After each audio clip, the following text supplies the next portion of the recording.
Mic check. Sorry, guys. I have to get my tea. All right. Let me sit down here. Big up, everyone. Big up, Uncle Barber. Very important episode today. Have I posted that? Let me make sure I posted it. I don't think I have. Yes, I have. I know. Sounds good. Don't forget to tell a friend we're live. Oh, yeah. Let me turn off this fan so it doesn't overdo my thing. The fan is very loud, though, isn't it, on the actual Mac? Anyway, where are we? Yeah, so welcome to the Black Band Broadcast. I'm your host, Brother Raven, also known as Rap Raven. Let's get our PDF that we use every week.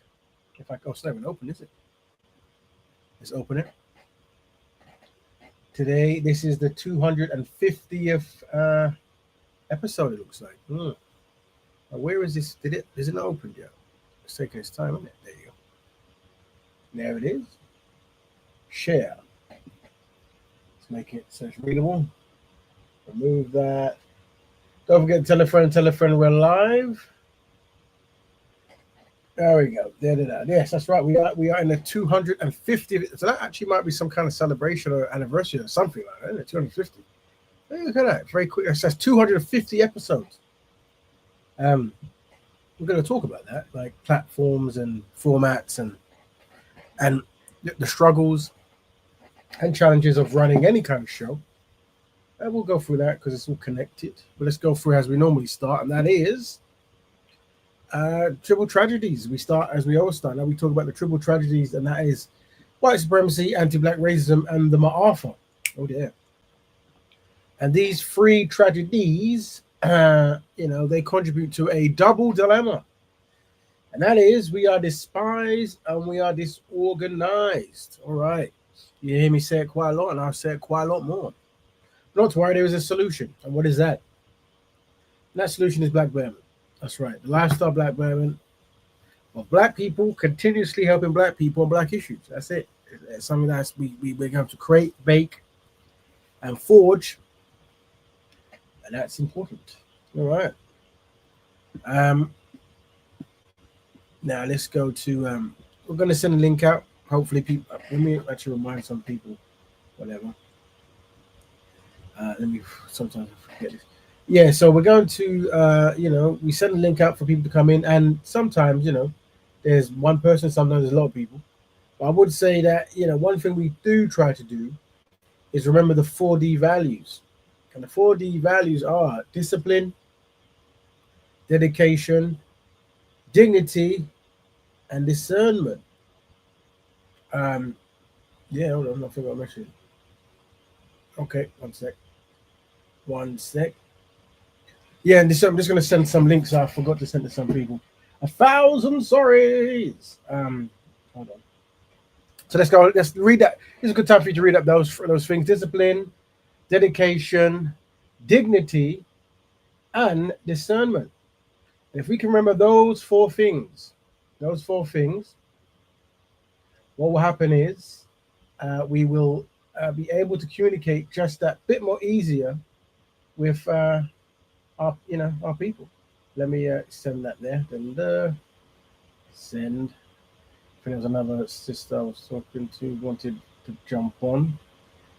Yep, let's see. Hopefully, she's in another country. Probably she'll get this as well. She can jump on. So there you go. So discipline, dedication, dignity, and discernment. Right. So today's topic is one-on-one talk. It might happen, might not, but if not, we'll still set up the format. We step up a space. Maybe set up. You did. We step up. We step up a space to have one-to-one discussions to members in the panel about solutions. Oh, gosh. That's going to bug me now. These things bug me when I see them. This pen's broken as well. And also Black Ethnic versus Black Ethnic Solutions, Part 2. We discuss methods to synchronize Black ethnic groups that publicly argue. All right. So let me just sort that out. So the two topics are, what it was is there's some brothers that big up Qatari, very important contributor to the show, very important, and also a big up Brother Pan. Always good to hear different perspectives. But yeah, so what it was is, and this is the thing, when you deal with the internet and stuff, right? Sometimes we set a link and people can jump in, and they can talk and they can listen, and when they communicate. But not everyone has their format. Some people they prefer they might be ever so slightly not ready for that kind of like back and forth debating ideas publicly online, and they prefer to probably have like a one-to-one or just express themselves in some kind of dialogue. So that's always an option on here, that's always an option on here if you wish to actually just hold on, that's annoying me now. Yeah, if you wish to, that's the word. Yeah, if you wish to what do you call it, come and have a talk. And there was a sister, she said she wanted she's been listening for some time. She's always in the background. And there's a few people listening in the background, and she's interested in jumping on to, she wants to talk about solutions and all that good stuff. But she doesn't really like the format of jumping on with loads of people on, because she might say something, might trigger someone, or whatever reason. So I say, okay, we'll set one-to-one scenarios. And also, that's another thing. If you're a person and you want to have a one-to-one scenario, let us know. Let us know, and we'll make it so. And if you're someone who enjoys the format of talking in groups, then so be it. One thing I do try to do, and it's it's not easy. It's not the easiest, and that is, why did I get that wrong? And that is trying to have a constructive way of communicating that minimize anxiety when you're speaking. Okay, cool. I found that. So I'm just updating some. It bothers me when there's typos and words missed out. And when you're doing 7 things at once, it's going to happen. I should have some AI assistance. But that's another thing I was going to say about. I was talking to some brothers as well, very important brothers who contribute, and they were saying, they enjoy the shows, but it would be good if it had these kind of things and those kind of things, and maybe that. And I agree with everything people say. But I would say that can I replace that? I would say that the time, energy, and finance plays a big part. Most of the time, to be honest, not your finance. And I am merely the interface of a platform that allows brothers and sisters to speak and find solutions and promote Black Betterment. But yeah, there are ways that we can make this show or other shows more. What is that? Why is that there? Because it's the old one. Fair enough, whatever. Let me change that. I'm just gonna write this something in. Yeah, but the thing is, when you when you got things going on, you got projects elsewhere, you've got deadlines and all that good stuff. It becomes ever so slightly challenging. And I would say, if anyone wants to jump on and do, and there is good brothers and sisters behind the scenes who are sending videos and that, 10 points for those brothers and sisters. Let me just upload this. There you go. I think that worked. Yeah. So it's a bit up to those brothers. Let me get rid of this for a minute. Yes, I think I've updated it.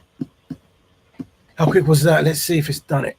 You set up a space to have one-to-one discussions to members in the panel. Absolutely, there you go. Yeah, so above me. Anyway, so I was saying, let me stop waffling now. So yeah, so what is today's topic? Today's topic is one-to-one talk. So if let me look at my forum, because I might be missing it. If you're someone you want to jump on, by all means jump on. If you got something we could set up a scenario, but if not, whenever you're ready, if you're ready, who wants to jump in, you can, and you can have a discussion on one-to-one about whatever, anything really towards Black Betterment. But if not, we did a part 1 last week about Black ethnic versus Black ethnic solution. We discussed methods to synchronize Black ethnic groups that publicly argue. But before we go there, let's see if there's any fantastic videos we can look at while I drink my tea to just give you the Black Betterment perspective on. So what have we got? That's a full one. We ignore that one. What's this one? This brother here. He was saying some interesting stuff, but let's see. He said something that triggered my spine. So the video asking Black men globally what aspect of global infrastructure we If he swears, I'm sorry. He looks like that, bro. I remember he swears a lot, but maybe not in this one. I don't know. But if he does, case study, sorry. Yeah, control. There was none. That video went viral. A lot of people shared it. It brought a lot of followers to my page. It brought me a lot of divestors and black men haters to my page. I had to change my content to move them away. But the reality is nothing has changed since then. And this is honestly a conversation that needs to happen in the black community. So I've decided I am bringing back my podcast, but this time it's going to be a little different. The same controversial questions that need to be asked, the same controversial conversations that need to be had among black men, I'm going to try to have it again, except this time. Over the last year, my platform, I have built it. I've had some amazing people follow me, especially on Instagram, TikTok. I have never once answered any poll on TikTok or talked about my race, but somehow I keep getting invited to a black TikTok space. So clearly TikTok knows I'm a black person and they apply all their algorithms to me. My account is constantly suppressed. I kid you not. In case you guys didn't know this, every single video I upload on TikTok, within minutes after uploading it, TikTok sends a violation or every single video I upload on TikTok, I have to appeal it, including this one. Every single video. So they already know I'm black. The point of that being that I'm a black man on TikTok who talks about controversial topics, talks about black unity, black survival. These are topics that TikTok cannot have. The white community does not want black unity. So obviously I'm constantly getting punished. But on Instagram, for some reason, bubblegum. For some reason on Instagram, I am not, I don't get as much censorship. So I've built quite a following on Instagram. I have a lot of black men who have achieved pinnacle of success in their careers that follow me. So I intend on hitting up all these black men in like a month or so. Right now, my hip, in 2 weeks, it has gotten significantly better to the point that I actually have been trying to walk around without a cane in my house and it's been working. But in the next month or so, I'm going to start hitting up all these black men. I'm going to start flying to California, Louisiana, Atlanta, wherever it is they are, Miami. I'm going to start hitting them on Instagram. And I will look to start my podcast back up again. And I will feature like I said, I will be featuring black men that have hit the apex of their careers. Meaning, these are the type of men that Kevin Samuels used to be out here telling y'all to act right for. I'm going to start inviting them to my podcast. And I'm going to start asking very controversial questions, conversations that need to be had. And let me give you this. For the first few episodes, it's a simple question. Why are black men afraid of power? We are out here. We have so much money. We have all of this, but we have never thought about uniting to challenge the system or compete. We constantly try to find a way to rise to the top of the system, within the system. Every other group of men, look at Chinese men, industry, manufacturing. Every group of men get to a point, they decide to start challenging. They decide to start competing. Not black men. We always want to be the best within massive systems. So the question I'm going to start asking black men is, why are black men afraid of power? And I'm going to start inviting a lot of black men at the apex of their careers so they can give opinions or their thoughts on why this is a thing. And hopefully from there, we'll be able to move on to the next topic. But for now, that's what I'm going to do. And I'm going to restart my podcast in a month or so. So something to look forward to. Very, very important thing. They say, do black men compete? That's what I get from that. That's very, very important. And that's, for me, I come from a marketing standpoint. So naturally, if you want to make a difference or change something, you have to highlight a shortcoming. So I would run with no. I'm not seeing any evidence that black men are in mass numbers competing or trying to collectively compete, whatever. That's an important question because the goal would be to how do you achieve that. But one thing this brother did say that was interesting. He said that when he asked that question first, he got a lot of anti-black men kind of like followers, because obviously there's a whole lot of and some of the early ones might be black women who have divested, who don't believe in the black community anymore, and maybe anti-black racists maybe as well, who hate black men particularly, and that's the thing, like, and we broke that down before, the two types of criticisms that you have in a community. One is you're on the side of the people that you're trying to improve and you're highlighting a shortcoming so you can work together for a solution. And two, you despise a community, so you're just highlighting their shortcomings so you can mock them from afar. and sometimes people don't understand the two. But that's that when it comes to changing stuff, you have to understand that. So sometimes you have to ask those strong questions. And the question is, are black men competing? What else we got? I don't see it. I was going to show some rubbish stuff there, but all right, cool. So that's that. Let's do. So that was that. I think now what I'm going to do is I'm going to go to if anyone wants to do a one-on-one talk, or that sister said she wanted to talk, she's welcome to jump in anytime with moves. Let me also say we are live just in case people from different countries. There we go. Jump on anytime. And there's another person in real time. And we are live. We are live. Fantastic. So yeah, so that's an important thing there.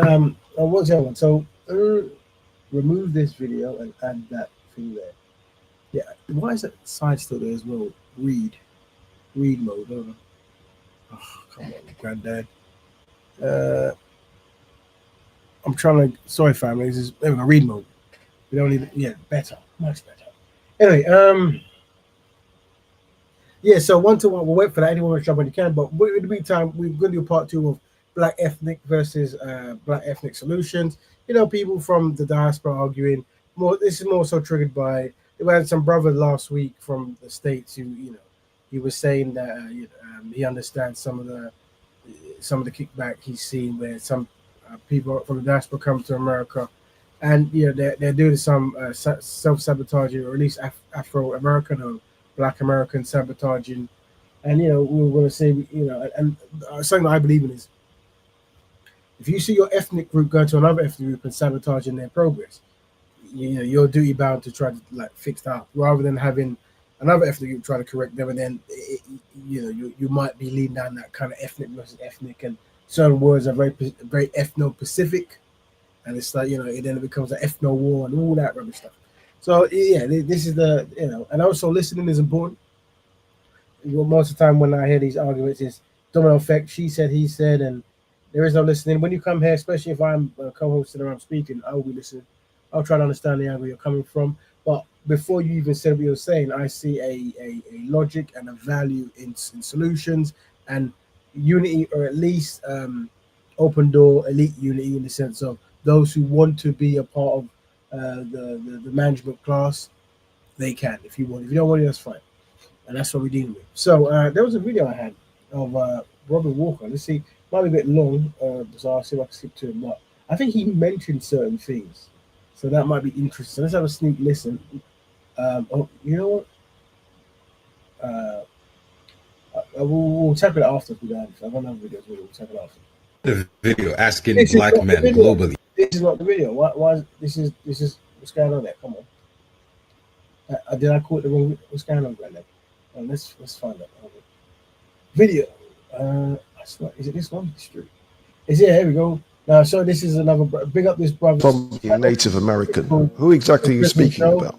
Go follow that brother. The Drizzy show. Sorry. What I would like to know is, why was Ethiopia never colonized? Look at Drake. He's mixed race, half Jewish, half black. He can't talk about the Jewish community the way he talks about his black side. Why do we have... I'm just going to try to find the thing to talk. Let's see what... It seems interesting, so I'm definitely going to be following it. You take When We Were Kings, gender neutral. There's a committee called CEDO. It is African Americans spotted this. Oh no, let's go back. But I and so on. CI was 4, and it's still my mind. And was the daughter of Yuya and Tajuya. Her family was Fertiti. Going. And I'm just very grateful that the book hit a nerve. Still around, so. This Ron Walker, he made a book called When We Rule, very important book. Make sure you get it from him directly or from black vendors. And he's talking about a lot of things. Big up everyone in the house. Thank you. And if anyone wants to have a one-to-one, click and we can have a one-to-one. There were some sisters who said they wanted to talk about some stuff. I was welcome, but they didn't want to be joined by other panel members. We do that as well. We can have one-to-ones or group discussions, you name it. But right now we're talking about black ethnic versus black ethnic, and we listen to Robert Walker, and I think this is the part that he talks. Big up Ebs, big up African Goddess, big up Qatari, big up Pan, and big up Uncle. And it's still my most important piece of work. Oh, that's amazing. And also, I saw you in, I think, I can't remember what episode it was, but you were in one of the episodes of Hidden Colors. Which episode was that, if you can correct me? Number 4. Number four. Yeah, I saw that and I was like, hold on. The name. So I Googled your name and I was, at the time I had not seen your face. I Googled your name and I was like, okay, yes, that's the gentleman. So does this stuff make you travel around the world?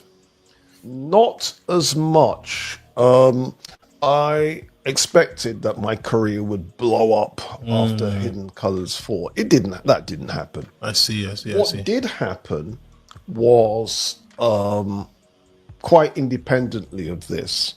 I am a member of an African Union committee. Okay. There's a committee called CIDO, C-I-D-O, which means Citizens and Diaspora Organization. Okay. I'm a part of that. Okay. So in that capacity, I have been to some African countries and that kind of thing, but not because of Hidden Colors. The Hidden Colors thing, I mean, big up to Tariq Nasheed Elite and so on, but it didn't do a damn thing for my career. It really didn't. You know what? Talking about Tariq Nasheed, what's your views on Tariq Nasheed? Because he's got this thing called Foundational Black American. Yeah. So we looked at this before. This is the rebranding of African American name, a Negro name, and we're going to learn about it so we can unpack where some of the arguments have come from. So this seriously. Yeah. What is that about? Because I feel like that's pure division. If I'm not gonna, it is. But I get it. I don't agree. I wouldn't say it's division as a concept, but these brothers let them in the perspective. But he's gonna unpack it with it. But I get it. This is what it is. There were too many black people from outside Africa, from outside America, going to America and playing the ass. And what it is African Americans spotted this and spotted that there's a consistent pattern. Black Caribbeans, black people from Africa going to America and being the ass. And what the FBA agenda is putting up a wall and saying, no, you guys can't be a part of this if you're going to be on that, raccoon train. When you say playing the ass, what? Because from what I know, a lot of Africans, a lot of Caribbeans who go there, academically, they're surpassing them. And also business-wise, they're surpassing them. So the way the brother, he seems to have misunderstood the question. The way he's framing it is problematic, but then I think the brother corrects him how he's framing it. Who was playing the ass? When they then use that to say, well, that means that you African Americans are lazy. Do you see? Yes. And then being on some right-wing conservatism, let's throw African Americans under the bus. That is true. Let's pretend that Jim Crow didn't happen, redlining didn't happen, breaking up of African American business districts, breaking up of African American families. The COINTELPRO didn't happen. The Iran Contras and then moving drugs into the black community didn't happen. Yeah. And there's a whole list of things continuing right up until now that the American government has done to African Americans. And so for those black people recently arrived from outside America, you all didn't face any of that.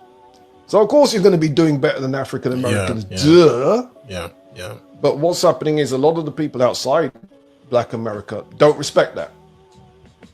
And so while I'm not about division, I can't pretend to not know why Tariq Nasheed said that. Yeah. What it all boils down to is we don't know each other.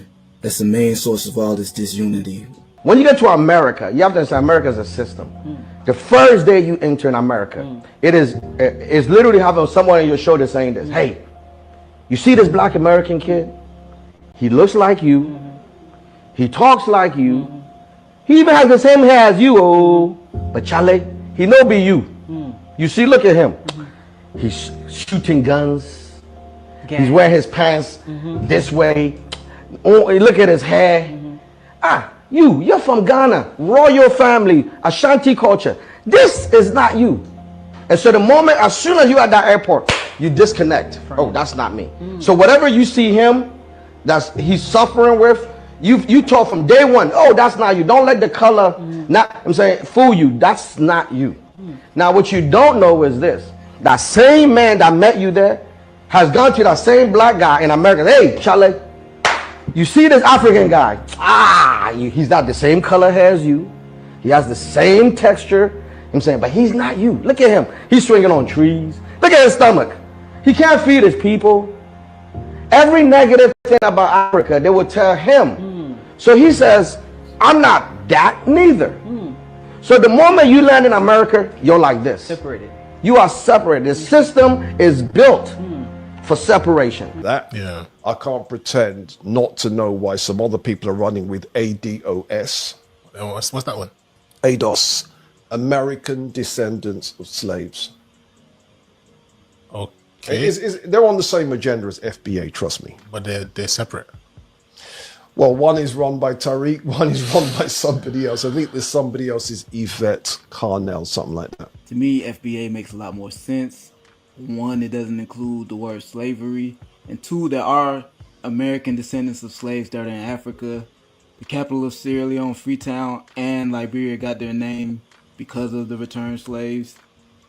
Then you got the black Hebrew Israelites. Then you got the ones who say they're Native Americans and they were there before. Sometimes I just feel it's like there's too many categories and too many groups to like really know what is really going on. There is, and my job is very, very much to bring clarity. I am the Black History Man. My job is to bring clarity. And I do believe there is a position that all of us can agree upon. Yeah. And that's the vision of history that I've been working on since I've been writing. Those joining, what we're looking at black ethnic versus black ethnic solutions. We discussed methods to synchronize black ethnic groups that publicly argue. We're looking at, we had some brothers here from America, and they've shown some discomfort with some behavioral patterns of Caribbean and African people who go to America and behave in ways that's unbecoming.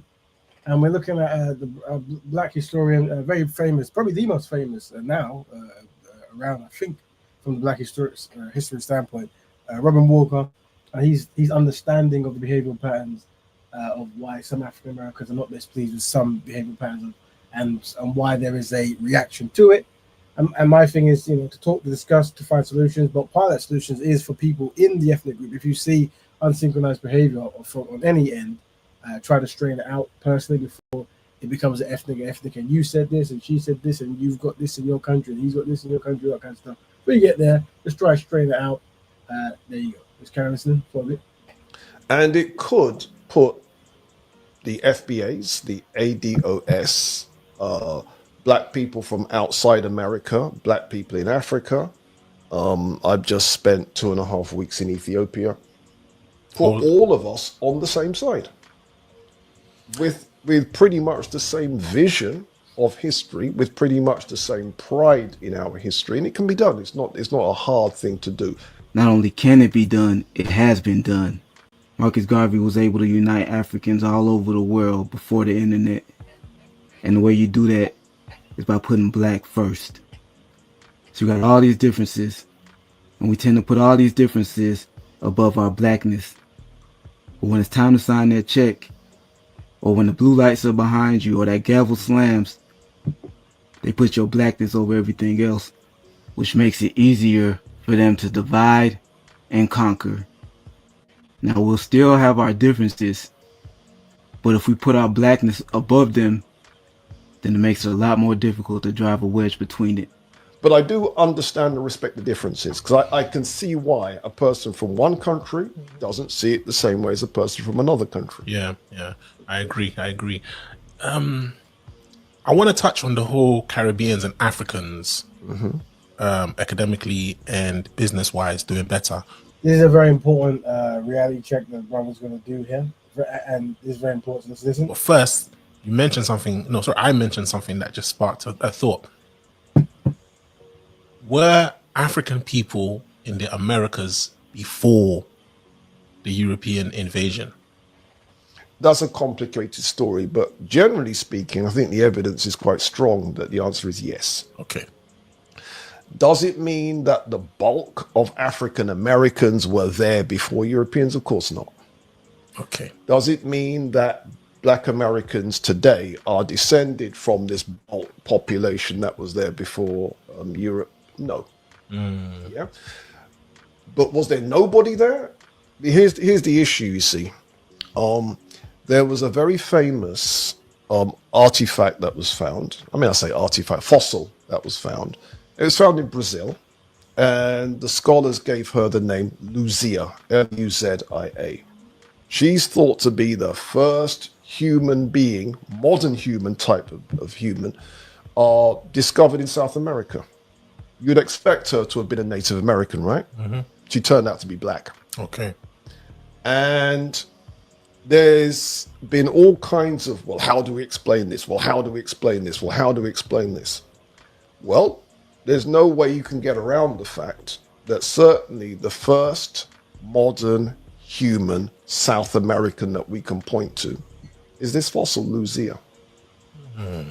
Now, but this is South America. What does this tell us about North America? No one really wants to go there. So I'm going to leave North America blank. Okay. Because we need more evidence to be able to answer that question. But the Luzia find is, should we say, inconvenient.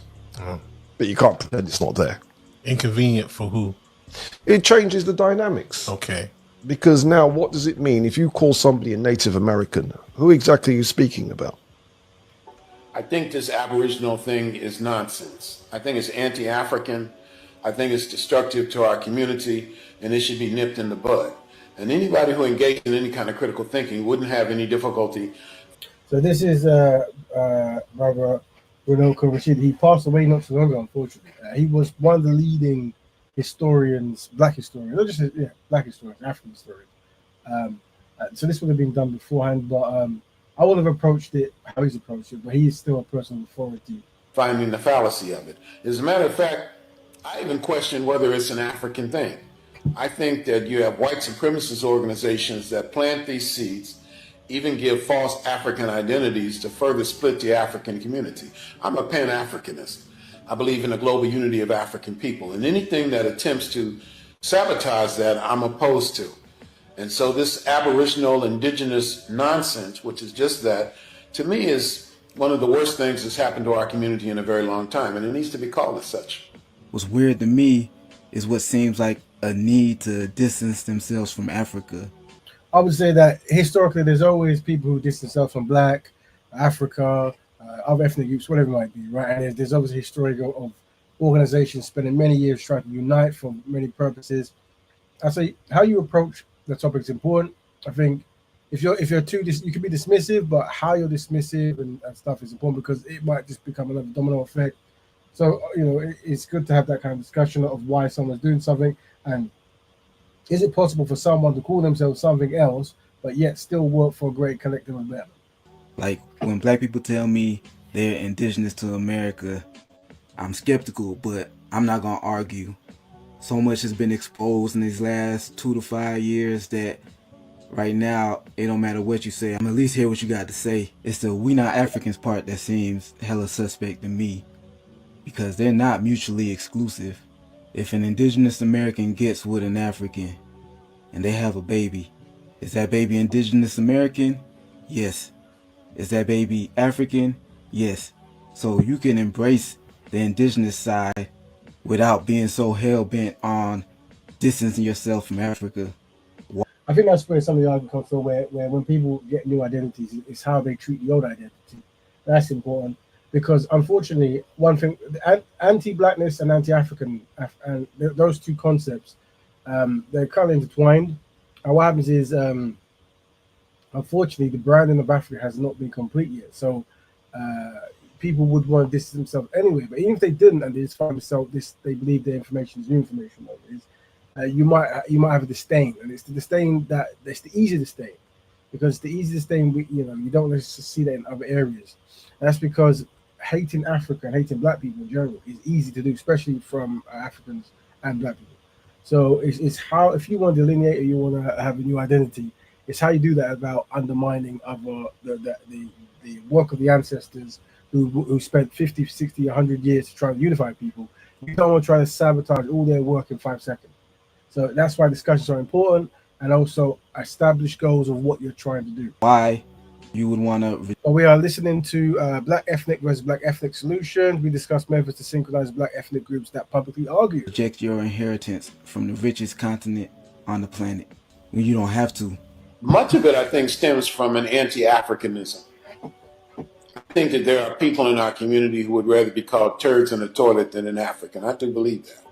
There's something called ABA and ABB, anything but African and anything but Black. These are the two things that some people come by. Now, a person who's got a new identity who doesn't want to associate with Africa, that's I'm not saying that is connected to ABA, ABB, whatever. But unfortunately, there's many things in the back of the mind by osmosis. It might be the easiest thing is to dissociate from Africa because of how things have been trained, and also, unfortunately, when Africans who come from the continent who use Africanity as a weapon, I've been in Speaker's Corner. I've seen Caribbean people trying to say something, and an African person, you're not African, or you don't, this kind of stuff, right? And then it becomes a weapon. And so now, you're trying to empower your community and people by using words, African stuff. Then someone's now use it as a weapon, and this kind of stuff, right? But once again, it's about having a way of discussing where you always going to have people who are synchronized and those who are unsynchronized, and knowing how to deal with them without sabotaging the entire mission. Because we've been taught to be so ashamed of Africa. And so I think that feeds this Aboriginal indigenous nonsense. Now I want to touch on the Caribbeans and the Africans who go to America. So this is the important one. This is very important. And excel academically and excel business-wise. We know the reason why, because you just explained it, in terms of some of the deprivations and the intentional, stifling of the Black American family, Black American business, and you name it. But not all of them can be affected by this. There's always got to be certain people who rise above it, regardless of what the situation is. It's just the natural nature thing. Weeds grow through gardens, you name it. Why do you think it is that a country like Jamaica or Africa, where they too have had their deprivations, had their colonialism, had their slavery, why do they go somewhere and tend to excel amongst people who also have gone through it? Because you're not comparing like with like, that's why. Okay. Very important. You're not comparing like with like. A lot of us think we are comparing like with like. You're not. Let me explain. Generally speaking, Caribbeans in America, not the ones in the Caribbean, but the ones in America, will represent the top 10%. I see. So if you're really going to compare like with like, you have to compare the top 10% of Caribbeans with the top 10% of African Americans. Okay. And when you compare the two, the African Americans are slaughtering us, bro. It's not even close. It's a massacre. Very important there to understand that. So if you try to use it as a weapon to mistreat African Americans, when you go down to percentage and you 10%, it's not close. So the behavioral pattern needs to change. But what it is compare the top 10% with your average African American.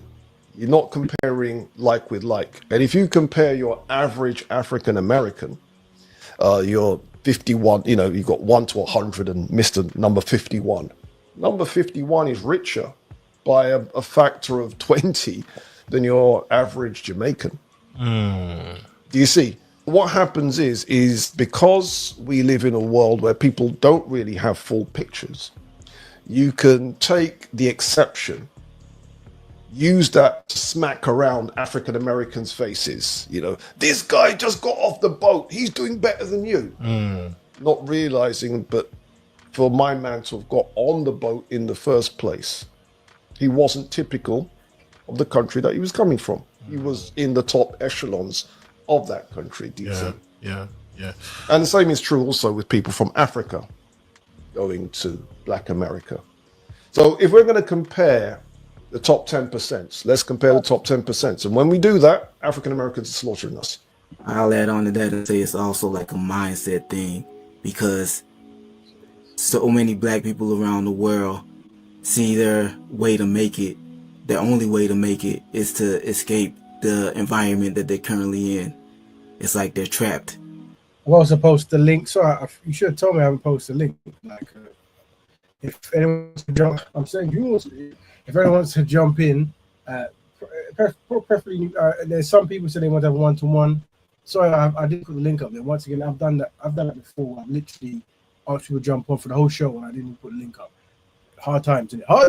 Anyway, let me pin that. So we're looking at pin message there.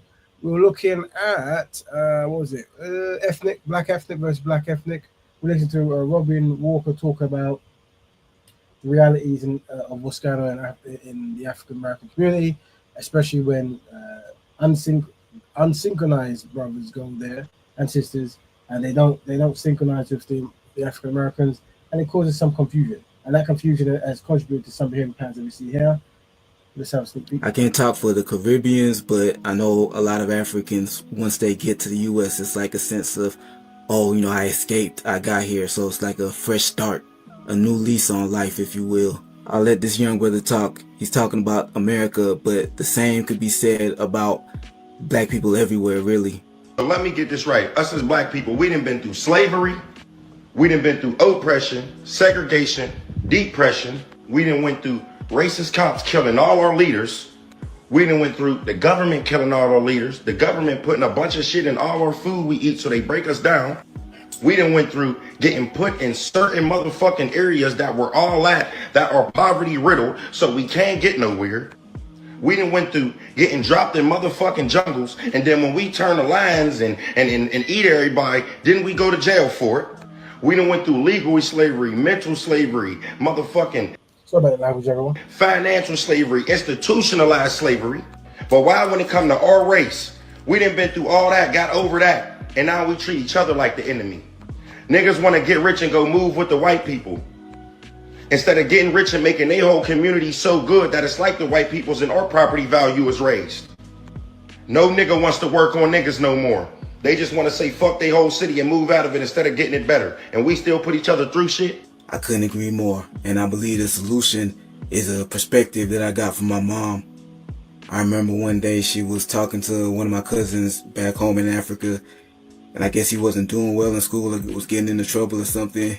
And he was talking about how shit would be so much better once he gets to America or UK.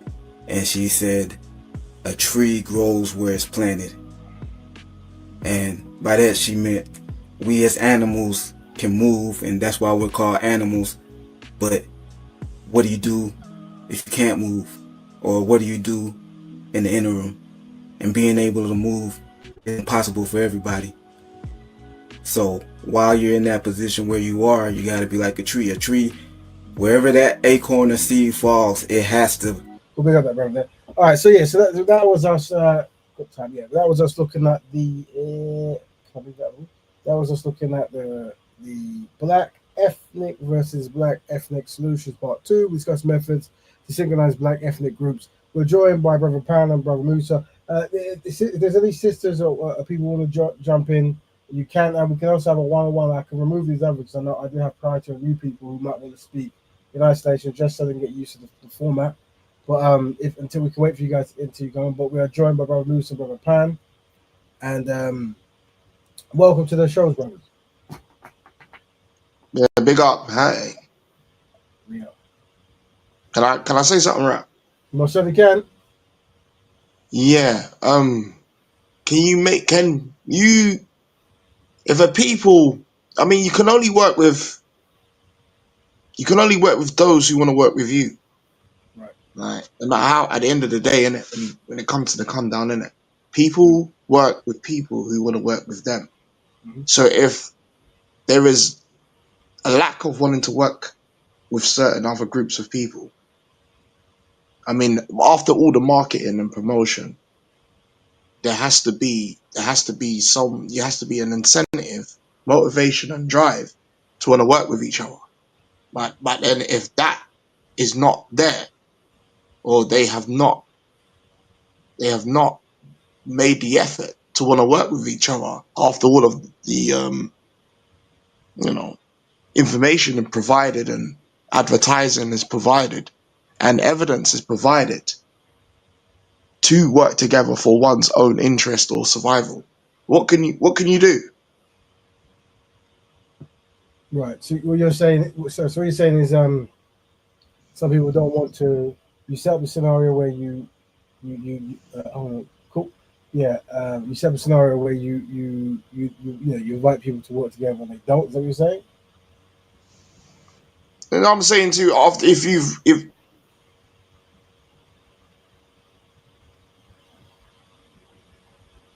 Oh, is that my marketing Mark? strategy and promotions for black self interest, Mm. and it falls on deaf ears. Yeah. Doesn't it come down to people work with who they want to work with? Yeah. Yeah. I mean, without question.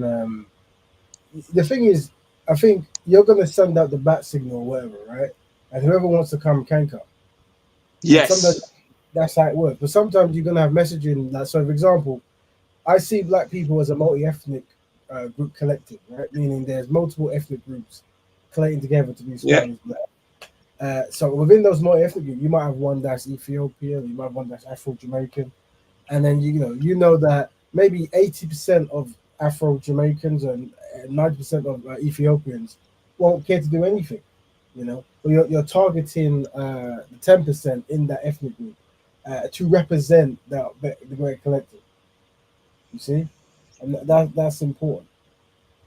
You're targeting, and what I'm saying is we have to make sure that we don't we don't use content and words that might disparage ethnic groups as a whole, and that's the challenge. Like, how do you talk in a way where you don't disparage particular ethnic groups? Because even if 80 to 70% of the ethnic group is disinterested or even self-sabotaging, there's still a 30% who could do a great number. And we know that a community can be led by 5%.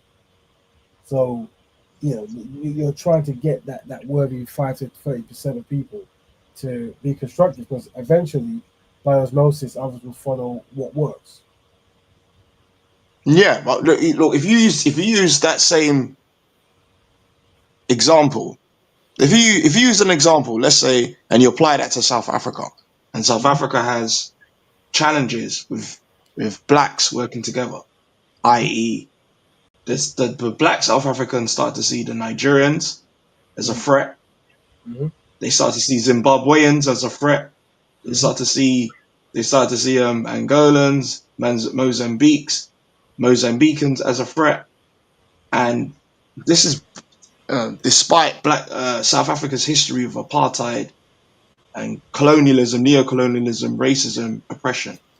But they didn't welcome other blacks or work with other blacks to strengthen their position as black South Africans. When those other blacks came to South Africa, there was a lot of infighting amongst black South Africa, amongst South Africa, fellow other Africans from other ethnic groups. They couldn't seem to see a commonality, a common unity for struggle, empowerment, and the emancipation and liberation. There's despite the history and the ingredients that is there for them to unify, they're pushing against everything to do with unity and to speed up the process of black South African economic strength, development, progress, success, etc. Does that make sense?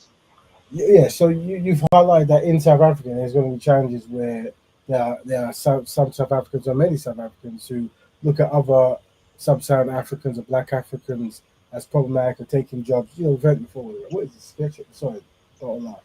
Yeah, yeah, and what I posted the link is the Julius Malema's EFF, the Economic Freedom Fighters, and EEFF, yeah. yeah, EEFF, I put it there. And he has speeches on this way. He's trying to fix those issues. The problem we're gonna have is, and this is, I mean, I start this show by saying black people are collectively inadequate, and you can always look at what I mean by that in the sense of we are trained to hate anything black or African before anything else. So if you look at South Africa, you see that if people have much more fury towards the Africans who are coming in, more so than the Europeans who own 70% or 80% of the wealth and are segregated and history haven't paid any kind of reparations for the damage they've done, then you know that already something is not working in the brain computer where the history of the anti-black racists is successful. They successfully created people who look at other people of a close connection of a similar background as problematic, right? More so than people who have a history of actually being problematic directly, right? So, but this is the behavior pattern we see across the board. It's across the board that we have more smoke for each other than for others, right? And that is a byproduct of being of anti-black racism, of being trained to hunt black down, but not actually try to get justice for the non-black people that were doing whatever they're doing. So, but that's why ideology over skin color matters, and that's why I mentioned the economic freedom fighters, because they have an ideology. And when they speak, everything makes sense to me because okay, these guys are clearly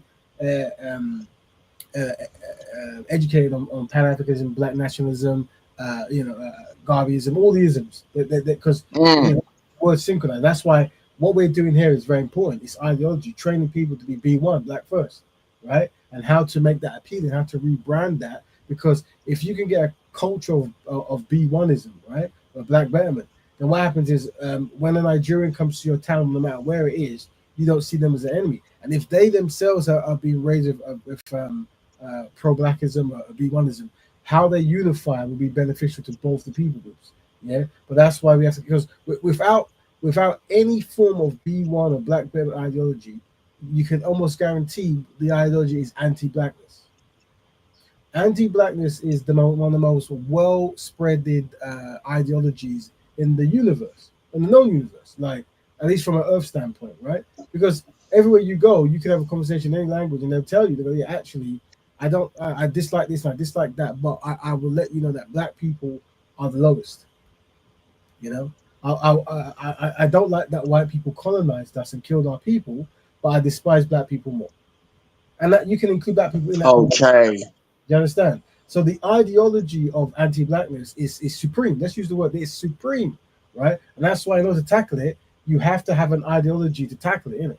Now, other people by osmosis have their own self-serving ideologies, right? The Asians, the Jewish, the Europeans, the Chinese, blah blah, right? But our ideologies have been infiltrated with anti-blackness through reinterpreting religious groups, laws, media, or whatever it might be. We like I said, hating African or hating Black people is easy. It's the easiest thing you can do. It'll roll off your tongue. Like I said, let's have an African American insult Afro Jamaican, and both of them will have 10 years worth of material, 10 years of material, right? So because it comes natural, because we've been trained to do that, and everyone knows this. This is like, we know this, you know. So what I'm saying is, what is the solution? The solution is Black Betterment. The solution is teaching the lifestyle, yeah, where you have a Black first ideology. And whenever people try to combat it, you try to rebrand it and you try to redo it in a way that doesn't get pushed down, right? You have to be solution first, you have to be Black first, right? And you have to try to list the others and be kind of considerate and try to have a way of talking that isn't trauma-led but tactics-led. And that's why I even say try not to swear and curse and be angry, because let's not say angry, swear and curse as you're communicating, because some might indicate that of disorganization or trauma, where even in just expressing yourself or trying to do something, you're swearing and effing and blinding. I'm saying discipline, dedication, discernment, all these things are important, right? And that's why I say sometimes, and this connects to your first question, it's important to more so connect with the smaller group, because while you connect with the smaller group, with that group, you're creating the templates and the techniques needed to help the masses. So when people come to you and so for example, this FBA, right?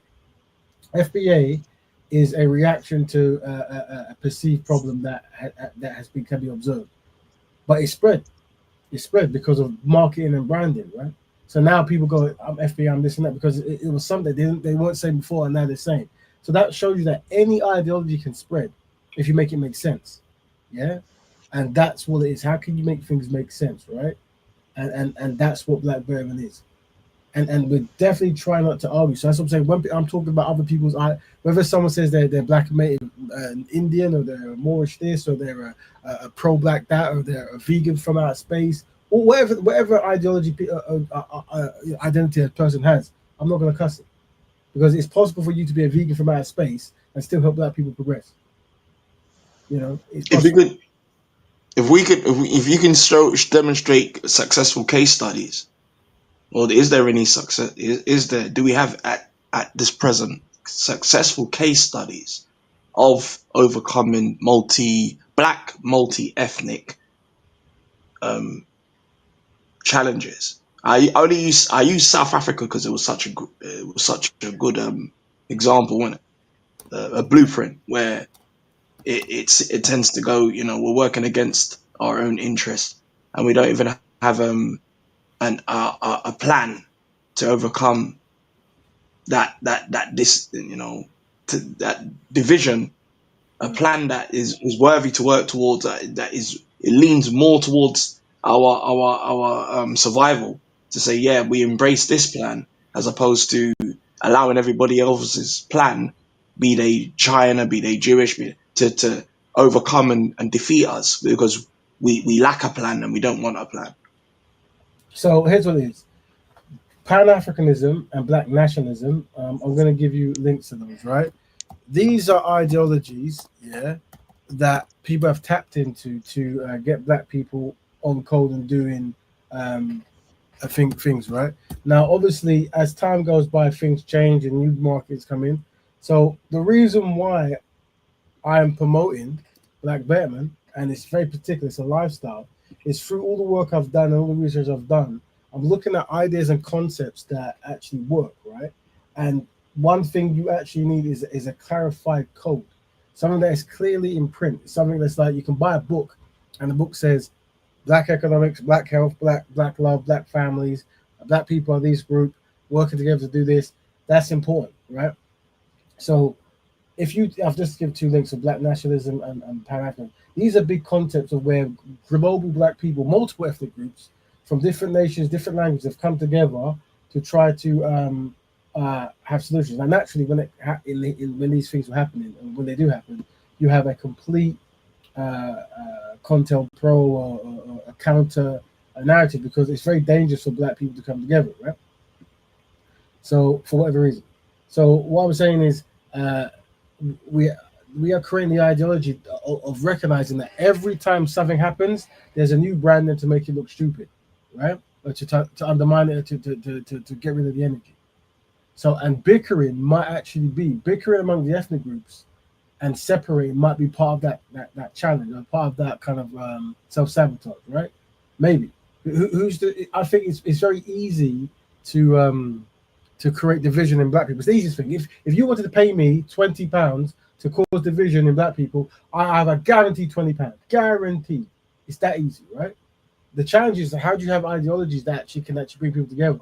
And that's why listening is important. So when brothers and sisters come and complain about certain things, rather than trying to go, you're wrong, you're right, well, let's set up a scenario. But first, let's try to establish what we're all trying to do, and let's try to establish where that went wrong. You see? So that's what we do here. And so I think the brother's been disconnected. But Big up, big up. big up, brother Pan. Good to see you here. Thanks for having me. And I'll try to make it brief as possible. I wish your brother was still here, but really, I said this last time on the part one of this particular discussion, what the Black diaspora is seeing out of the FBA ADOS movement is literally a reaction, or FBA's in ADOS, we are acknowledging the adverse effects of the very mass immigration that traditionally we used to support. It has nothing to do with hatred or any emotions. We're just realizing that, all right, we fought for masses of immigrants of all different races to come to our country, the US. When these immigrants that we fought to get into the US, when they got to the US, they literally undermined us, they worked against us, they ethnically displaced us, and they're still advocating to do the same thing to this day. I'll give one brief example and I'll mute up. I'm not sure if you heard about what's going on with the 14th Amendment. Have you heard about this in the U.S.? Is this about the birthright babies or something? Am I wrong? Am I wrong? Yes, the 14th Amendment was specifically created for descendants of U.S. chattel slaves to have U.S. citizenship after slavery. It was a part of Reconstruction. But after that, subsequently, you had immigrant groups from all around the world come to the U.S. and usurp the 14th Amendment, which was not intended for them. Or in other words, you'll have illegal aliens or people that overstay their visa, which is technically an illegal alien, or even people on vacation that will have their children intentionally in the U.S. because in their mind, their child deserves U.S. citizenship. It's a legal loophole. But right now, as ADOS and FBA people, we successfully have fought against it. And I don't even agree with everything Trump does, but Trump supported overturning or retroactively stripping illegal aliens of U.S. citizenship because they are not intended. They are not the intended demographic of the 14th Amendment. Now, while that's going on, you have people that we look at as our black family members, black immigrants. When I say our black family members, we call them that because genetically we're related to them, but they are not on the same page as us. They're not on code with us. They're not synchronized. These same black immigrants are in synchronization with other immigrants of other races, non-black people, and they want to keep allowing the usurpation of the 14th Amendment for their own benefit, even though, and I'll land my plane with this, black immigrants support illegal aliens and the children of non-citizens having U.S. citizenship, even though they know that this disempowers the ADOS FBA vote and it decreases the total number of majority ADOS FBA cities, towns, counties, etc. So this is a particular dispute that we can never see eye to eye on because in the black immigrant's mind, he says, well, of course, they support mass immigration because they want to bring more black immigrants to the U.S. Of course, they support usurping the 14th Amendment because they want more black immigrants and immigrants of all races to have U.S. citizenship. Simultaneously, we as foundational black Americans or foundational mulatto Americans and ADOS, we are against it because we realize that it is literally eradicating our political power in our communities. So this is an issue that we can never see eye to eye on. Thanks for being there, brother. So yeah, yeah, what the brother was talking about. I think Trump did a video today, a speech. I don't know when it was. They were talking about the 14th Amendment was meant for the enslaved African, enslaved Black American, Afro-American people, Negroes in the land who were there, and it was so they could have citizenship because obviously before they were in property and this kind of terrible stuff. But this is a good conversation to have. I think it's, and I think we invited Jeff, but Jeff might be at work or somewhere to have this. It'd be interesting because what the brother did say there. Oh, the brother's back. What the brother did say there was about historically African Americans in mass fought to get many black immigrants coming in, and unfortunately, a fair number of them they more sided with groups that were anti-black or ideas that didn't work in black people's best interest or African American best interest. And this has caused today a small wedge that people are saying that this ain't working. That's why there has to be a conversation, and that's why Black Betterment is that conversation where you clearly go like, I practice this. That means my intentions are for black people to do better. So if African Americans are doing something, I have to support it, or I see the value in supporting it, right? So because creating scenarios of mutual benefits is important. And then, of course, at some point, you talk about international connections and blah, blah, blah, blah, all that good stuff. But Brother Moose, I think you got cut before. I think you were speaking, you got cut. Am I wrong? I can't remember. Yes, it was. It froze. On my side, it froze. Oh, dear. Yeah. So, sorry. Well, a little technical glitch. Technical. Yeah, but I like the response that you gave to counteract the things I was, the scenario I put across. Yeah. I put some links in, and what I'm saying is, the thing is, sometimes we live in our minds today, right? I mean, it's very hard to remember yesterday. But we're in a day and age where there is videos, there is documentation, and we can look at when black people were synchronized better, where we had Pan African movements and black nationalist movements, and they made sense. And when things filtered through, so even the 70s with the brothers and sisters in America, they did the Afro and how that filtered out for the whole black diaspora. It made sense. So and that was a beneficial look and feel and branding of black people. It was economically dominant that black people could do that. It synchronized, and when other people tried to do it, they were at disadvantage. Yeah. So all that stuff there, that made sense, and you saw how things shifted. But as usual, whenever you see these things, you always going to get pushback from the dominant society, and they're going to try to dismantle you. And that's why a code of conduct is very important, and understanding the basics of how people get by. And we say the three basics of the triple tragedy here, triumph, sorry, and that is black families, black economics, and black health. If you understand the importance of black family, black economics, and black health, then you're in a position to keep on existing and keep on thriving and building, so that the things you create then have generational wealth, go to the next institutions and all that good fantastic stuff. But unfortunately, we don't understand it. So that's why when we were spending our time discussing why it's important that black people marry within the group and to keep things within the group, this is why, because when you start giving things out of your group, then it becomes problematic, and then you have methods of getting resources out, and that's why it's important to establish black unity, black power, but also black economics and just synchronization, really, right? We can recognize that different ethnic groups, but how those ethnic groups work in tandem and unison is key. But sometimes, all the times, you have to start small, and you have to establish your management class. And what we're presenting here is the management class of black people. We recommend practice a form of black betterment, and that black betterment is black people helping black people in black issues, and in every area of people activity. So when you come to me, I should know that how do I help black people? Now I have me personally, I have a strategy that I do, a temperament, a way to deliver it. Not everyone has to do that. Everyone has their own way. For me, I like to listen and talk and be constructive, right? And I like to hear certain things. But I'm always letting people know that I'm here promoting this, and this is important. And please allow me to address the brother Musa. I hope all is well with you, brother. And to be honest with you, I think, and this is what I've heard from many ADOS and FBA people, a lot of the reasons that you're not seeing complete black unity in the U.S.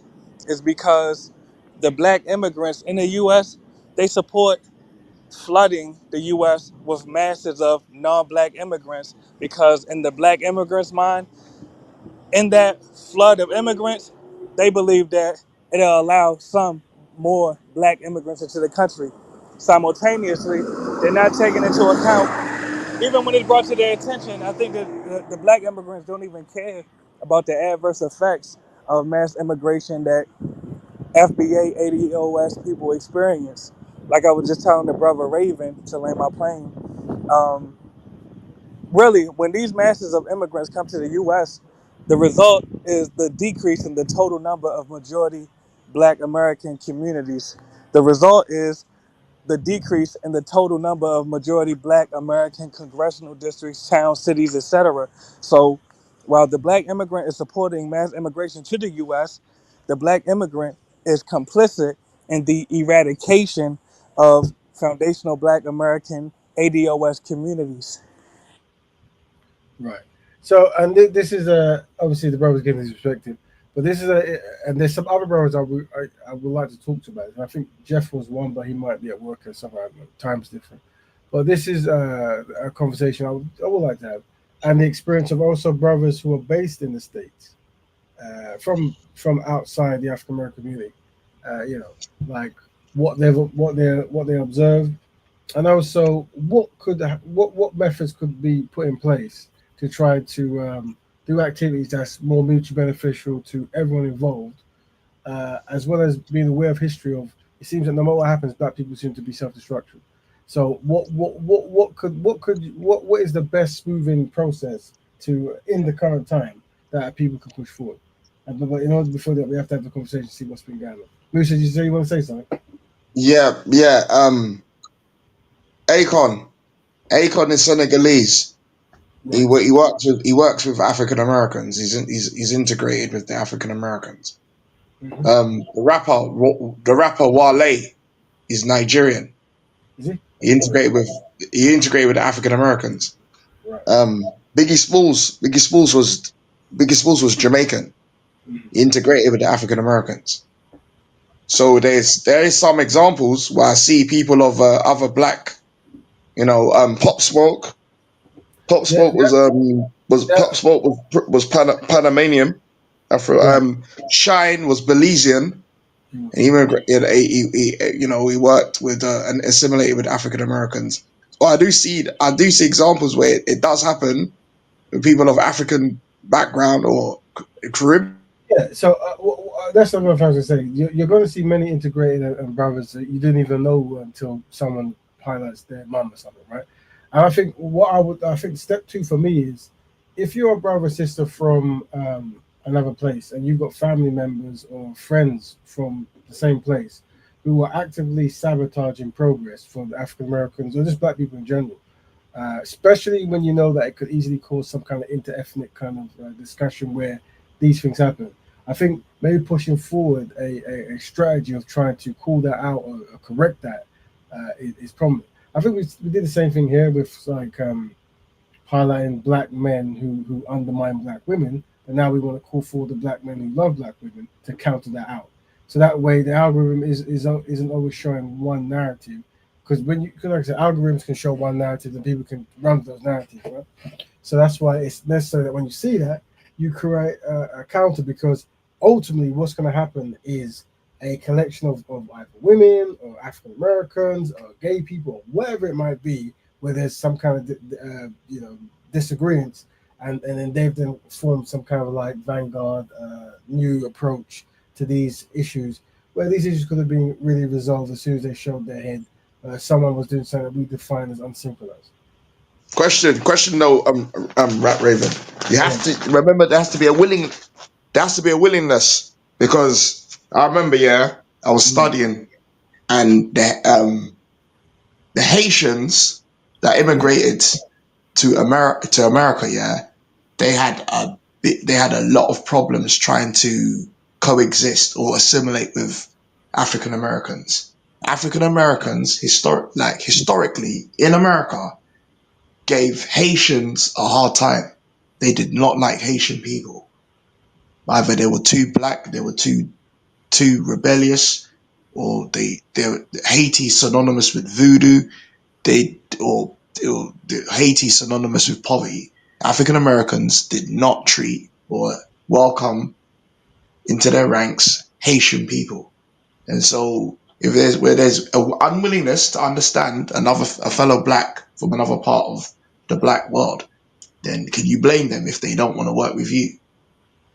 Well, I have to unpack that in the sense of like that once again, the Haitians, Americans, and the African Americans. We have to have that conversation because wasn't Wycliffe Haitian American? Am I wrong? I could be wrong. I think he was.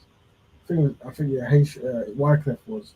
I'm trying to think of the famous Haitians I know and what they've done in the community. And I guess music is the one we see more, right?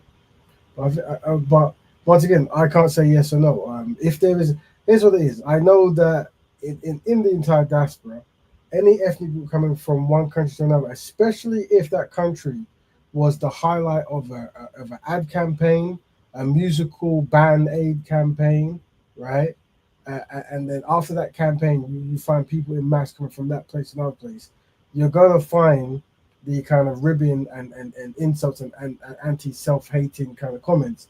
So in the UK, you would have that around the band aid, where you would see Africans coming to the UK and maybe Caribbeans looking at these adverts and then trying to either disassociate from Africans or saying horrible things. That's likewise in America with, I think Haiti. I think there was one or two Haitian Band Aid songs at a certain point, or to do help Haiti or something. I can't remember, right? But all these things do factor in how people view blackness and how they try to delineate from blackness. Like, yeah, we're black, but we're different black, right? Right?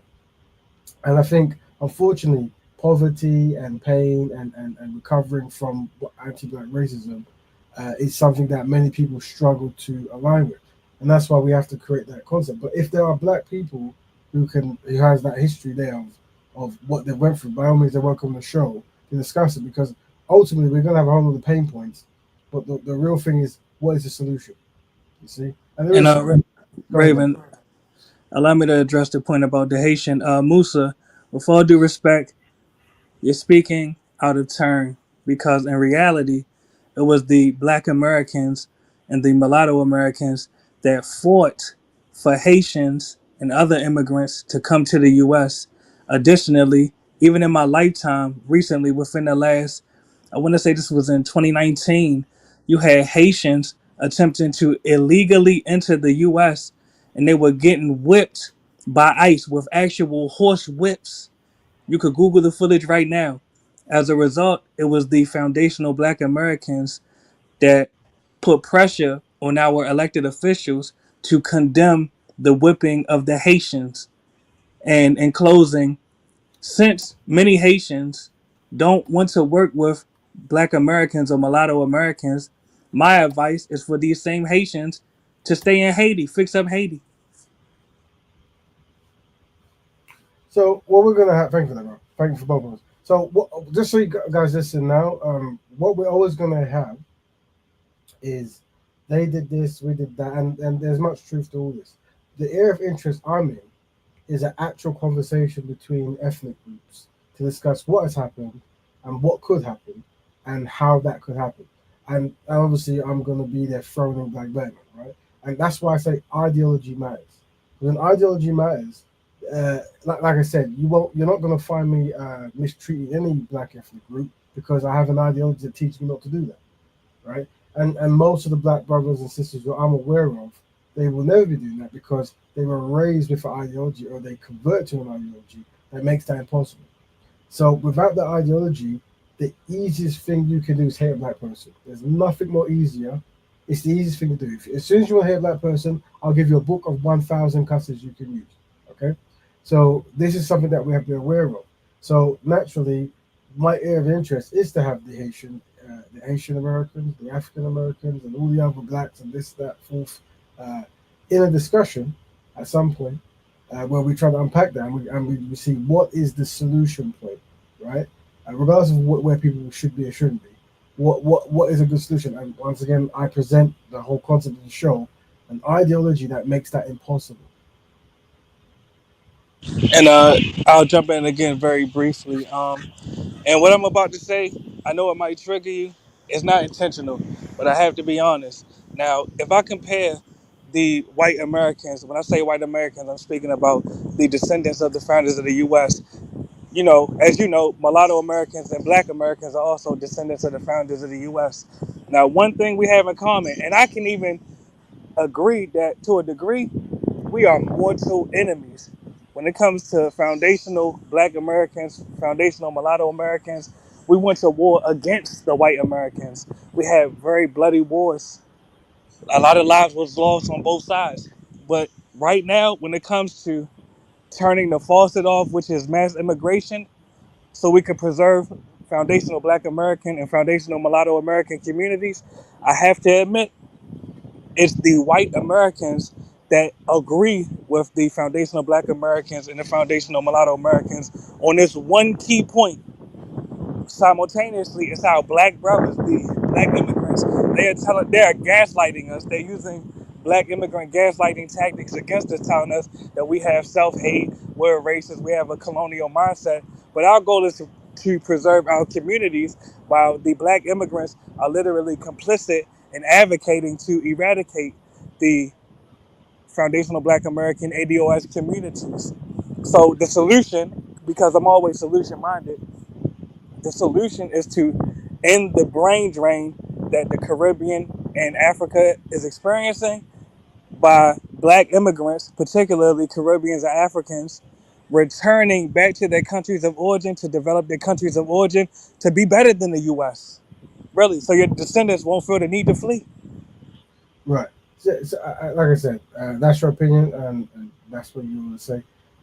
The reality is, there are still black Caribbean and black African people in America, and the chances are they're not going to want to leave.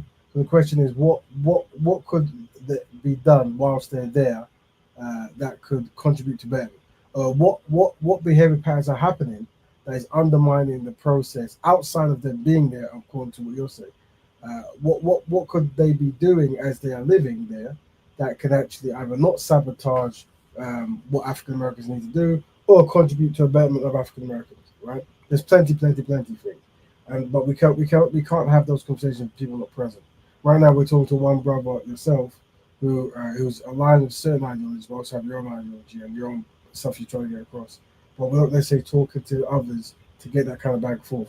This not, I mean, this is a global show, so anything that comes up, we tackle it as an issue. Really.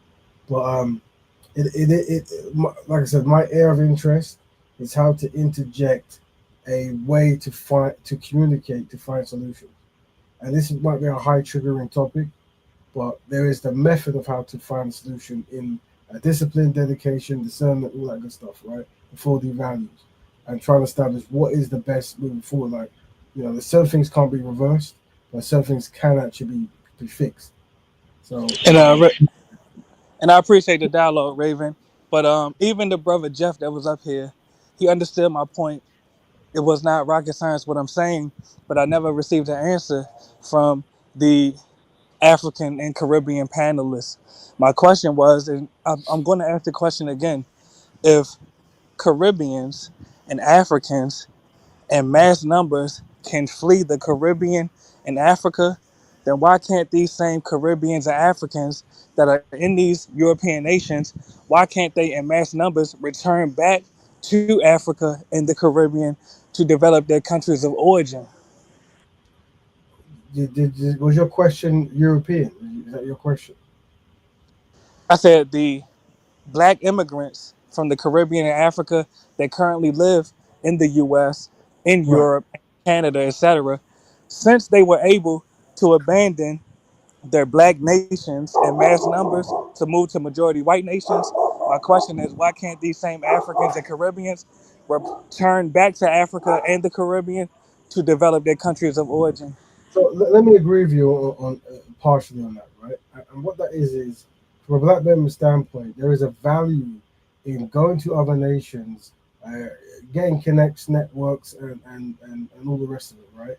And then setting up scenarios where you connect with wherever you came from, and create a kind of like that bridge of trading.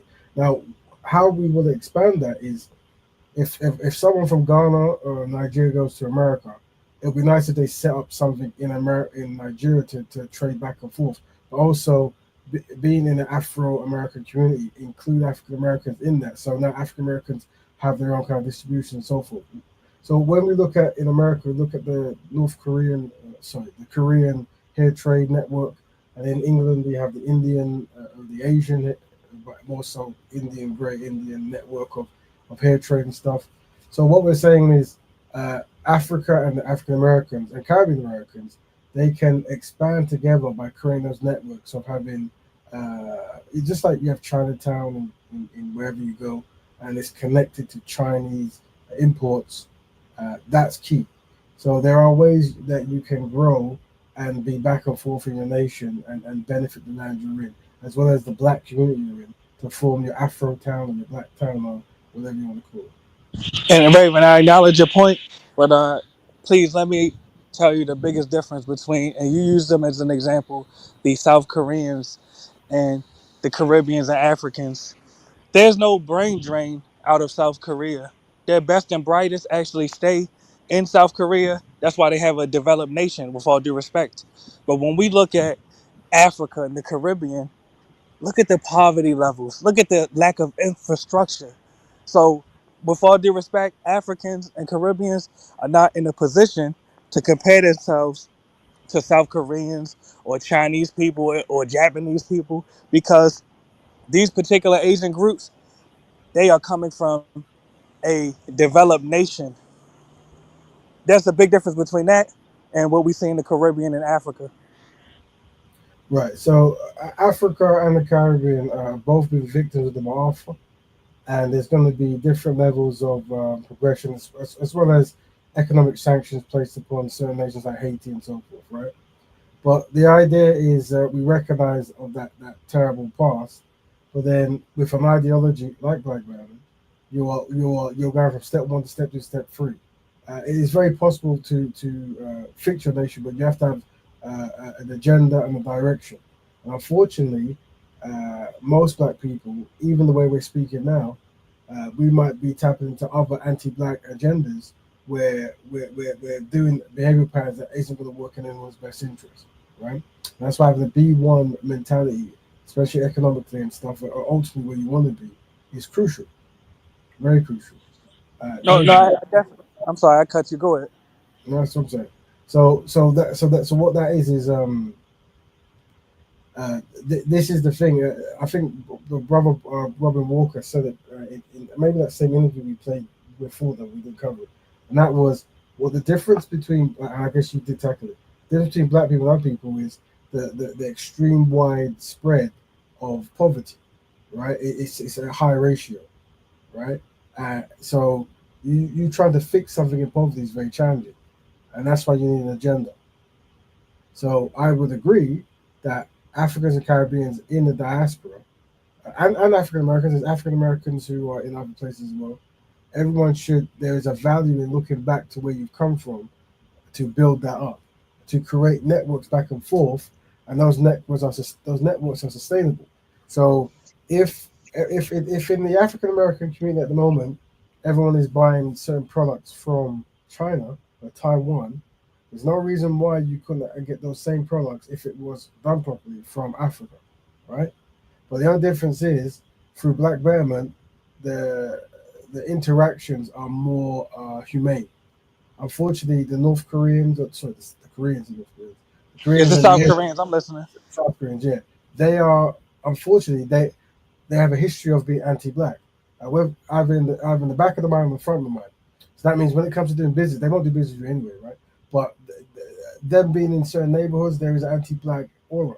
But we're trying to fix that with inter-ethnic solution-based stuff, right? And that's what Black Burman is. And naturally, you're going to find unsynchronized black people. But when you recognize it, it's how do you come together to try to forge those solutions? And Raven, please allow me to get in, and I'll try to make my statement brief because I'm really trying to have a dialogue. Now, you've made a number of different excuses for Africans and Caribbeans not to develop their countries of origin because you brought up, and I'm not even saying you're wrong about the Ma'afa part. Definitely, the entirety of the African diaspora, we are descendants of the Ma'afa. There's no way around that. But let's have the dialogue. Do you realize that the U.S., where I'm from, we literally dropped nuclear bombs on Japan, and look how they emerged from the destruction. Really, and I'm neutral on the Japanese, Asian. I'm only on the mulatto side. So you know what I mean. I have no loyalty to any other group but mulattoes, but I still have to acknowledge. Look how they emerged from the destruction. Even South Korea, literally, it was the U.S. government. Even my ancestors was involved in the Korean War, which literally split the Korean Peninsula in half. Literally, a lot of their people got killed and bombed by the U.S. government. But look at their nations today. Even North Korea, the one that's communist. Look at North Korea in comparison to any African nation, let alone South Korea. Do you understand what I'm saying? China is another one. Well, I China think, was colonized. Well, go I ahead, hear make that. your point. Yeah, so I hear that. The I think, history stuff. yeah, I think that yeah, we've got a different history, and also some of the data they might not be fully fleshed out. But what I would say is this, right? Unfortunately, no nation has been psychologically destroyed at the same level. So, for example, when Japanese were being bombed and nuked, they still had their ideology that kept them together. They still had Shinto and all these concepts and loving the emperor and making sure he never faced any kind of war crimes. That That's they right. had. They also had that concepts where they went to America for the sole purpose, or another word, to learn things to bring technology because they realized that they could learn technology and bring it back to Japan. And as you know, when they actually learned technology really well because of their commitment, and they wanted to trade with America, they said, now that we're leading in technology, we won't trade with you until you pay reparations to Japanese people, because they had ideologies that made that make sense. We are trying to forge those ideologies, but unfortunately, people keep coming with new ideologies to destroy that. Where we start othering other black people, start hating other black people, we're not black people, and all this other kind of stuff, and all not all skin folk, and all this stuff. Other groups, they don't have that, right? So you're dealing with a much heavier. No nuclear bomb was dropped on any African nation, but a nuclear bomb was dropped in the African person's head, or black people's head. You see, and that nuclear bomb has erased any kind of value of collectivism. And what we're doing now is we're picking up the pieces. Black Betterment, in its humble way, is trying to pick up those pieces, but also codifying certain things to make sure that we're constantly adapting to self sabotage and outward sabotage. That's always going to happen, because nobody, no collective group in the world is hated more than black people, or black connected people, people with black in them, or people who've identified with part black, or whatever you want to say. That group that has been identified by the world, rightly or wrongly, is so hated that the energy that goes into destroy it is at a greater level, a supreme greater level. And by osmosis, black people pick up on that hate, and maybe this discussion is part of that, who knows, where we will be the most self-sabotaging the world will ever know, you see? And that's why we approach it with a kind, consistent manner, and we have B1. And even if it takes 10 years to do one step, we're not going to stop. And after we get that one step, it might take 5 years to do the second step, but always forward. So if you're going to fall down, fall forward. All right, brother. I want to let the brother Musa get in, but I mean, it's more I can say on this particular dialogue, but I don't want to control all the time. Go ahead, brother. The history is different. Like some histories are less bloodier. Some histories are more bloodier. Some histories are the level of Did he brutality go out, or was over a that my period. phone? I think his What's that? phone ran. Yeah, his phone might have That ran. was Go ahead. him.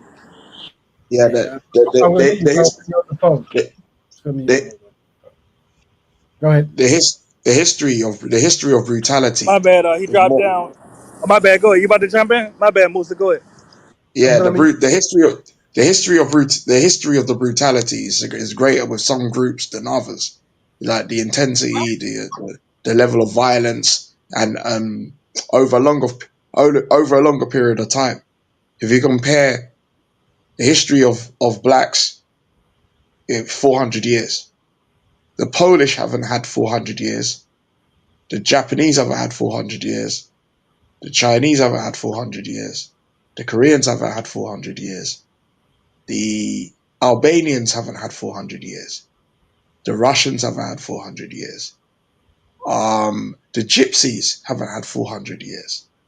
The Jewish people haven't had 400 years. So the only group that has had that level of intensity is the Aborigines, who are just decimated in Australia, the Native Americans, who are decimated in North America and in Central and South America, and almost completely wiped out in the Caribbean. And then lumping in the Africans with that level of devastated group that have 400 years of brutality and is traumatized in the same way Native Americans and Aborigines and the Maori people in New Zealand are traumatized, devastated, like mentally, psychologically, emotionally, spiritually devastated. Is what I'm trying to say to you.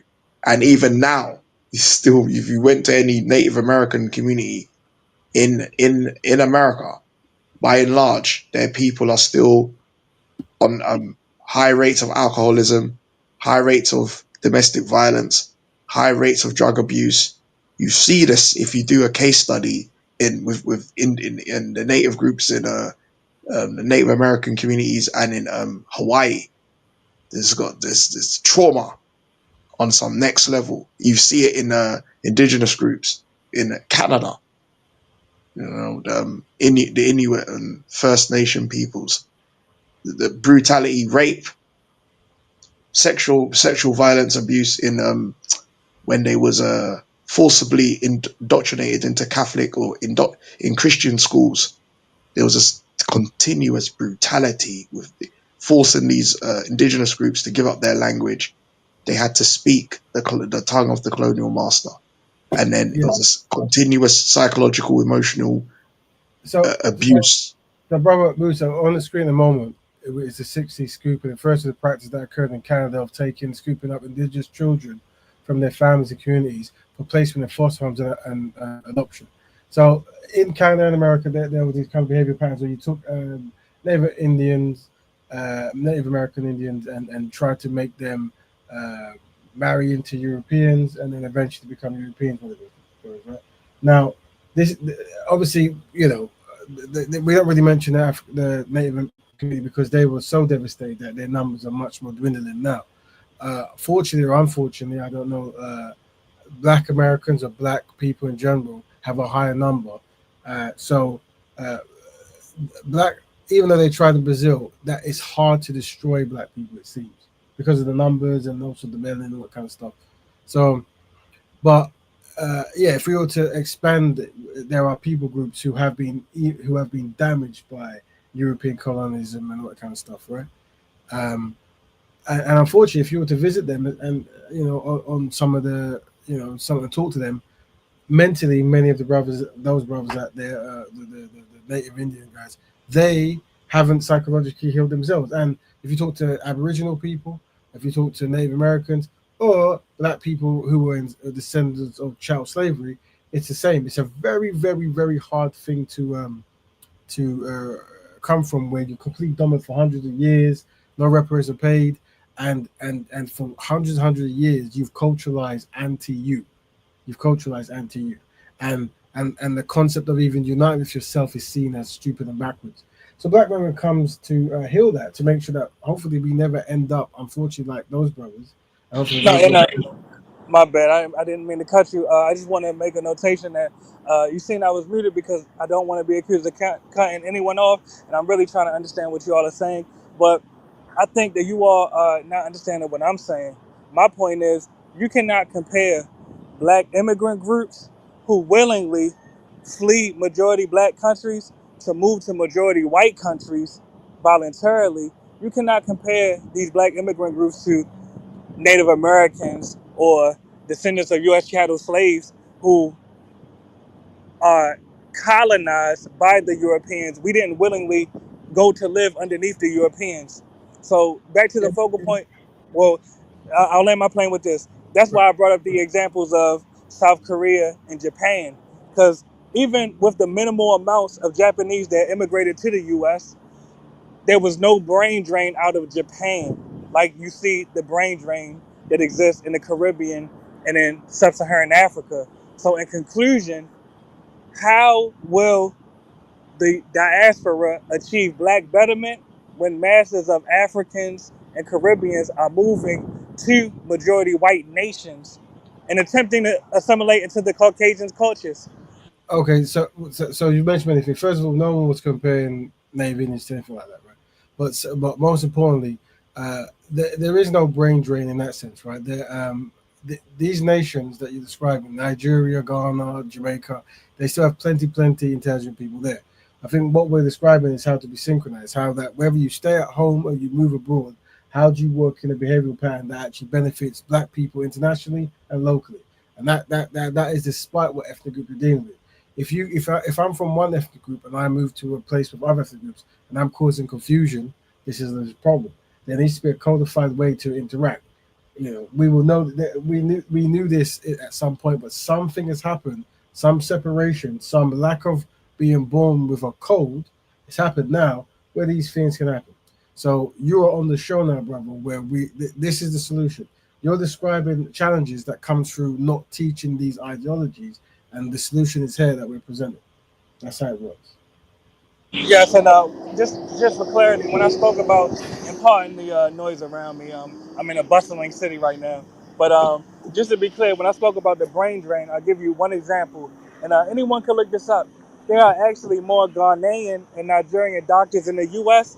than it is in the entirety of Nigeria and Ghana. And if you disagree with what I'm just saying or don't believe me, just fact check me. That is by definition a brain drain, with all due respect. All of the jobs that Ghanaians and Nigerians do in the US, they could be in Nigeria and Ghana, or translate that to any other African nation. They could be in Africa, developing Africa, building the infrastructure of Africa. So to say that there's no brain drain in the Caribbean and Africa is intellectually dishonest, or at least at the bare minimum is delusional, respectfully. Right. So here's what it is, bro. Trauma. Yeah. Neocolonialism and reinforcing historical trauma. I think the part that you're neglecting is that there's certain groups are still going through deeper trauma, diagnosed and undiagnosed, because of the No, greater. I'm not. I apologize. I'm not denying that, but can you articulate the Yeah, reasons why though? Let's get to that part. yeah, but we there's no way you can fast forward it. How or we can't speed it up, we can't slow it down, and we can't pick parts that we like because of the other parts that we dislike. Even as present tense, we're No, I still wasn't going trying to through fast it. forward you. I wasn't trying to fast forward you. I'm just asking No, no, what no, is the I'm not. reason. I'm not. I'm just Yeah, go using ahead. for to describe what is difficult to describe, because this nuance is very difficult to describe. We're still feeling the impact now that we haven't quite found the tools, emotional, spiritual, psychological tools to fix our mental and emotional problems. When slavery ended, they compensated the slave master and the colonial master for his losses. But when the African slave, they didn't do anything emotionally, spiritually, economically, culturally to repair the damage that they had done to that group of people. And I'm saying with the brute level of brutality and its impact is generational. It's being passed down to its descendants. Even when you're dealing with Africa, they left colonial regimes that are still in place today to undermine the progress of that part of the world. So any kind of African empowerment, for example, Ibrahim Traore in Burkina Faso, is a threat, a direct threat, not just a threat in an African sense, but in a black worldly sense, to the extent that there's an African American general or member of the U.S. military who they've used to speak ill of or counteract. His name is Langley. Langley, Sir Langley. Langley. Langley speaks ill of Ibrahim Traore and has described Burkina Faso as the epicenter of terrorism in Africa, and that's done deliberately. And you start to draw the comparisons between characters like the Ibrahim Traore in Burkina Faso, the Tucson Overture of Haiti, the Kwame Nkrumah of Ghana, the Samora Machel of Mozambique, the Patrice Lumumba of Congo. So whenever you've seen are trying to counteract colonial brutality and injustice, and bringing back a form of empowerment to the peoples that was wronged, indigenous people, by the indigenous people's leaders, there is a anxiety, there's a threat, there's a alarm that goes off in the No, colonial masters. I hear you, brother. Please, and I want you to respond to this direct point because I made it multiple times, but for some reason I'm not getting a direct response. My point is, or my question, I ask you as a question. Don't you realize that, saludo, don't you realize that when black immigrants from Africa and Caribbean voluntarily move to the U.S., they are paying taxes to the same U.S. government and U.S. military that they claim is destabilizing their countries, brother. Do you realize this? Yes, but basically what you're dealing with, you're dealing with a catch 22. they've been backed into a corner. In the same way, look, if the same way you've got Iraqi people in the diaspora, correct? And you've got Iraq. Iraq, the nation, took a stance where they was going to go against the Western colonial powers, and they suffered dearly for it. Whether the Iraqis on the Western side are like, yo, we're here and we're sending back remittances to Iraq. But Musa, with all due respect, I have the same criticism for them. I have the same criticism for Palestinians that willingly move to the U.S. and pay taxes to the U.S. government that is being spent on weapons that are given to the Israelis.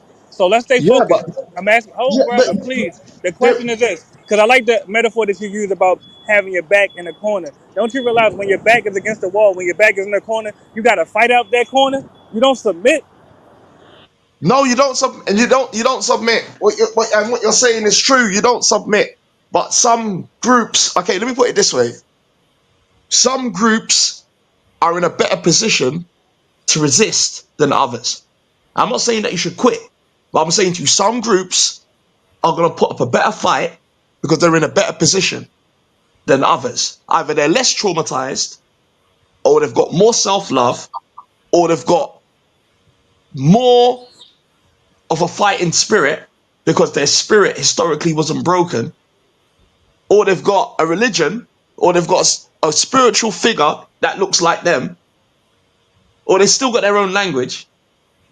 Or any of one of these factors allows them to put up a better fight. So you would see a better fight. You might see more resistance from Afghanistan than you would see from Congo. Does that make sense? So But that's my point right there. Well, go ahead, Raven. Go ahead.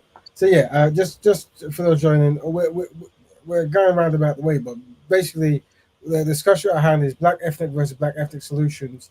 We discuss methods to synchronize black ethnic groups that publicly argue, and sometimes how we do it is by communication. We're joined by Brother Pan and Brother Musa. Brother Pan is based in America. He's got a very unique, distinct way of communicating, as well as agenda that he promotes, and he's given a perspective. We did invite some other brothers, but they might not be able to come at this particular time. But one of the goals of the solutions that we're trying to achieve comes from communication in different ethnic groups to find out if there is a breakdown, where that comes from. Now, what Brother Pan is saying is, he's saying that he sees a value in people in America who are not from America going back to their country to use what they've learned there to fix up their country, right? And I can't say I disagree with that concept, but I think that concept can be done whether you're there or not, and you can set up, infinite loops of trade and so forth. But no matter what we say, the fact of the matter is, black people have it 10 times harder, it seems, because even in an attempt to fix something, you will be joining something that is destroying something, and this is what happens when you're not within power. But before I forget, we did invite some other brothers and sisters to have one-to-ones, and that is very important. Some people, they see this discussion and how it happens and certain personalities, and they don't necessarily want to have a group discussion. They rather have a dialogue or a one-to-one with myself, the host of the show. So if you're that such person and you're in the background, let us know, or jump in the group and just say in the text, you can type, and we can set a one-to-one, because what the thing is, a lot of the over speakers will the confident speakers will get very comfortable jumping on and shouting their points, but there's some people, they're not really that way inclined to really debate that way. If you're that person, we definitely want to set up a scenario where you can speak, so do not feel that your opinions don't matter, or maybe you want to talk about something completely different, black bear topic, you can. One of the things we're trying to do is get more people to have their opinions, to have discussion, but also how we can have very strong different views, but still communicate effectively. But also sometimes some people will not even have them. So one of the primary views of this station is black people having black issues. And some people, they might be here and they don't really share those kind of views, but we have discussion because we're trying to case study some of the point. So that's just for those there. But if anyone's in the group who wants to join, let us know. But if not, we will be ending quite soon. Like 2 hours goes really fast. But we're joined by Brother Musa and Brother Pan, and they're giving examples of brain drain, as Brother Pan says, but also historical trauma of what might motivate people to be a certain way. What I'm pushing forward is if you're identified as black and you're from a black nation or a black group, unfortunately, you will go through certain historical challenges that might make your progression just that much more harder than any person else's. And the only way we can deal with that is by having a code of conduct or a lifestyle that makes you be able to use information correctly and network correctly and not be self-sabotaging. And also how to communicate effectively so we're not just arguing for 28 days about something that doesn't really mean much. Hope that makes sense. So if there's no one, I'm gonna because I've got some. I've got to jump on some stuff. I've got to go find that thing. Right. So I'm gonna have to leave, guys. But any last kind of words from Brother Pana Brown Musa?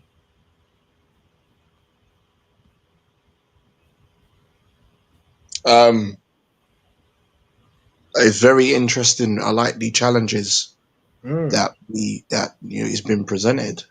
Even when you hear alternative ideas or alternative thinkers or different thinkers or unique thinkers Yes. that present the scenarios and situations, it forces one to kind of go into one's arsenal or dig deeper to find an answer.